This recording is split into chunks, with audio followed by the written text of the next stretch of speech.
Right, let's now slip back to that address of Rahul Gandhi at the Berkeley University, where he's expected to speak and also take questions from the audience. The 11th of September. So I'd like to start by paying homage to all the people who died on this day and all the people who lost loved ones. We stand with them today in their memory.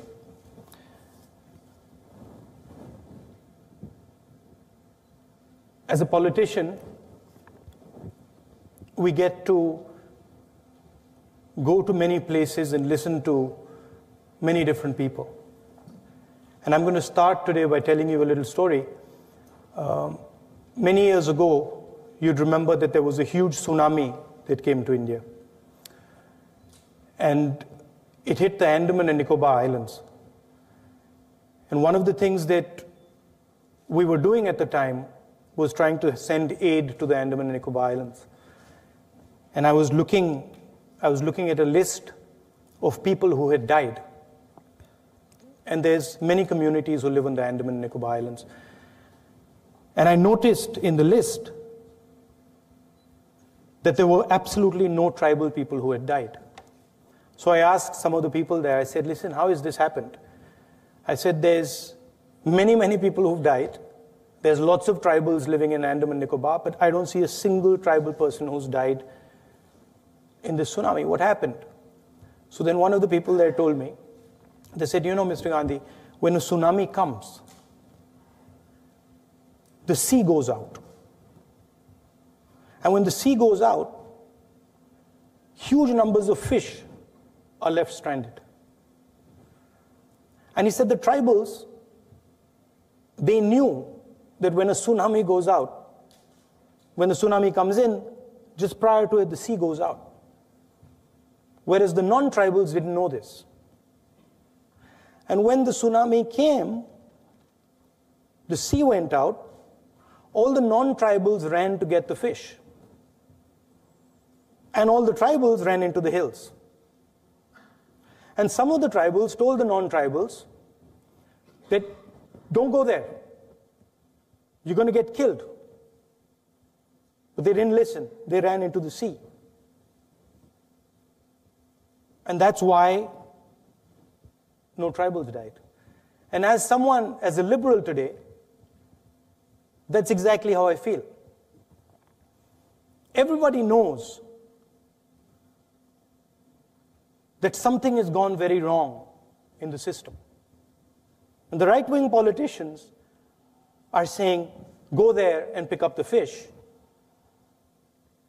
And people are sort of looking at the simple answers. They're looking at the simple answers, but you're not going to get a result from the simple answers. And one of the reasons I've come here, and this is a tremendous institution, but this institution believes in a liberal ideology. It believes in discussion. It believes in listening to people. It believes in conversations. And you have a tremendous history, and I respect that history. As you, Mr. Chibber, said, my great-grandfather came here and gave a speech. So I'd like to thank you very much for inviting me here. I'm going to speak for about 15-20 minutes, and then we're going to have a conversation. You can ask me all the questions you'd like. India is a massive country. It is also one of the world's most complex countries. Every time you think you've understood India, she will reveal something new to you. In fact, I would venture to say, anyone who thinks he understands India is a fool. According to most Western academics and intelligence agencies in the middle of the last century, India was supposed to fail. We are 29 states, covering every religion in the world. We have 17 official languages and hundreds of different dialects, and a terrain that runs from the Himalayas all the way to the desert. Most of these experts didn't expect India to survive. They predicted it would fall apart, torn to pieces by its own diversity and contradictions. And yet somehow, as Indira Gandhi said when asked whether India leans left or right, India came out standing straight and tall. The idea of non-violence, or ahimsa, as we call it in India, is what has allowed this huge mass of people to rise up together. Uniting India's religions, castes, and languages would simply be impossible without it. It is this idea that Mahatma Gandhi fashioned into a powerful but beautiful political weapon. The common conception in the West is that people have ideas. You all say, I have an idea. But there is an alternative way of looking at the world. The counterintuitive notion that instead of people having ideas, that ideas have people. So instead of I have an idea has me. This notion is the basis of ahimsa, or non-violence, as taught by Gandhi. If one accepts the notion that ideas capture people, then the only possible response to a person infected by a bad idea, any person, is love and compassion. The only action you can take against him is to try and rid him of the bad idea and replace it with a good one. Using violence against a person who is infected by a bad idea actually results in the idea spreading more aggressively, multiplying among the people who care for him and love him. This non-violent philosophy in action has traveled far beyond India. Non-violence is not inaction, Cesar Chavez said. It is not discussion. It is not for the timid and weak. Non-violence is hard work.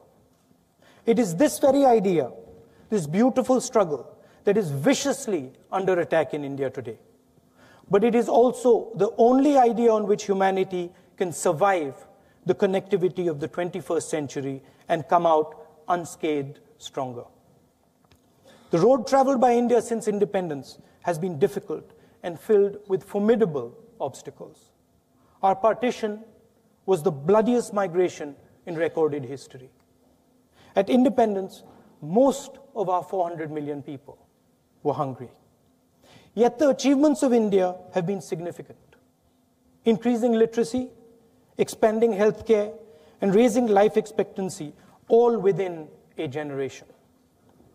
Achieving self-sufficiency in food grains, averting famine, pushing huge advances in science and technology, even being a front-runner in the field of computer technology. When Mr. Rajiv Gandhi and my dear friend Sam Pitroda, who's sitting here, spoke about bringing the computer to India, there were voices that ridiculed them.